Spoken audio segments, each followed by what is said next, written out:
Le groupe Muakada pour la promotion du savoir vous présente quelques erreurs que font certaines femmes au foyer pour que leur mari cherche ailleurs. Au nom d'Allah, paix et bénédiction sur le prophète Muhammad. Exemple 1.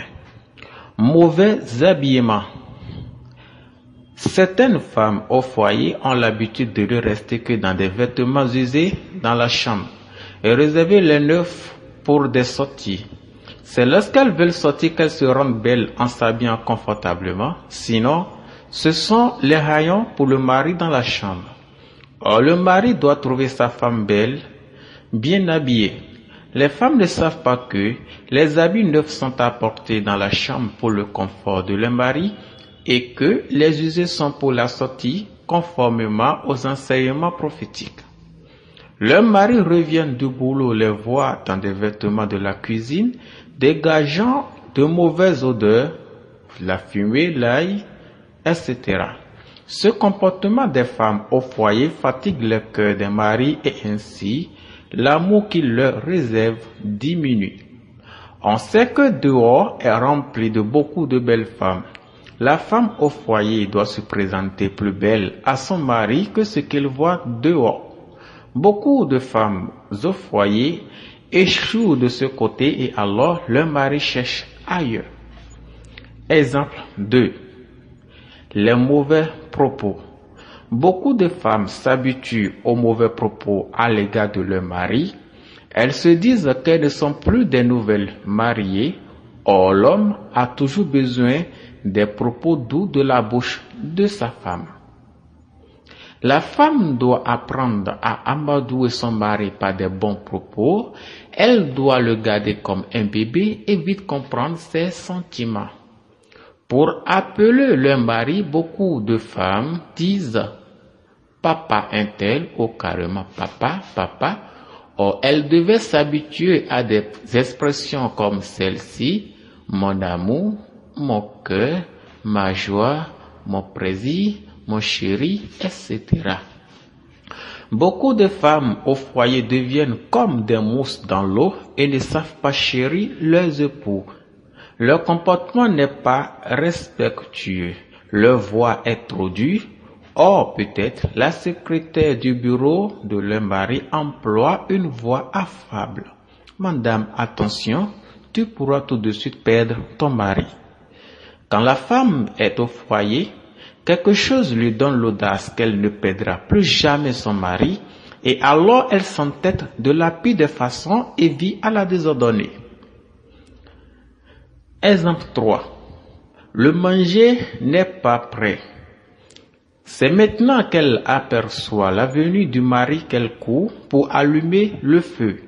Comme ça, le mari prendra l'habitude de manger dehors, en dehors de la maison, avant de rentrer. Et alors, ma soeur, bye bye à ton chéri. Quand tu es femme au foyer, tu ne dois jamais laisser ton mari manger dehors, sauf avec une excuse valable. Sa nourriture doit être prête avant son arrivée et toi-même dois être prête, bien habillée, rester auprès de lui pour l'aider à avoir l'appétit. Si tu fais le contraire, alors ne t'étonne pas de vite trouver une concubine. Exemple 4. La propreté. Beaucoup de femmes sont très sales au foyer. La chambre en désordre, les vêtements par-ci et par-là, elles-mêmes dégageant de très mauvaises haleines. L'eau n'est pas dans la douche pour le mari, mais c'est quoi, sœur? Es-tu la seule femme au monde? Attention. À côté de toi, il y a une qui dit à ton mari, épouse-moi, je dépenserai pour toi et te ferai tout ce que tu désires. Sache, sœur, qu'il y a beaucoup de femmes qui veulent avoir un mari comme toi. Si tu ne fais pas attention, on te volera ton mari pour toujours. Fais donc attention. La chambre doit sentir de bonne odeur, tu dois parfumer le matelas pour ton mari, il doit te trouver belle et c'est ce qu'il aime que tu le porteras. Malheureusement, beaucoup de femmes ne s'habillent pas pour faire plaisir au mari, mais juste parce que la tenue leur plaît. Mais ton mari peut ne pas aimer cet habit que toi tu aimes. Exemple 5. Le grand mal, la satisfaction sexuelle. Beaucoup de femmes au foyer rejettent leur mari lorsque ceux-ci ont fort besoin d'elles, en avançant diverses raisons infondées. Ce problème énerve beaucoup les hommes car il leur est très difficile de l'oublier. Ils se sentent très frustrés. La femme ne peut pas estimer la colère que ce rejet a causé en son mari. En même temps que la femme refuse l'appel de son mari, celui-ci ne pense qu'à une autre, car les belles paroles ne calment pas l'homme lorsqu'il est dans ce besoin. Donc, chère sœur, toi qui refuses l'appel de ton mari lorsqu'il a besoin de toi, attends-toi à avoir une concubine. Femme intelligente, tu dois apprendre la vie dans le foyer. Si tu crains revenir dans le célibat, fais attention. Le foyer, c'est une école. Il faut apprendre comment garder le mari, les droits de ton mari, les droits de ses biens, de ses enfants. Ainsi, tu resteras avec ton mari jusqu'à la fin de ta vie.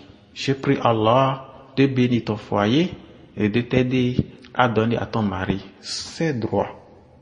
C'était le groupe Moa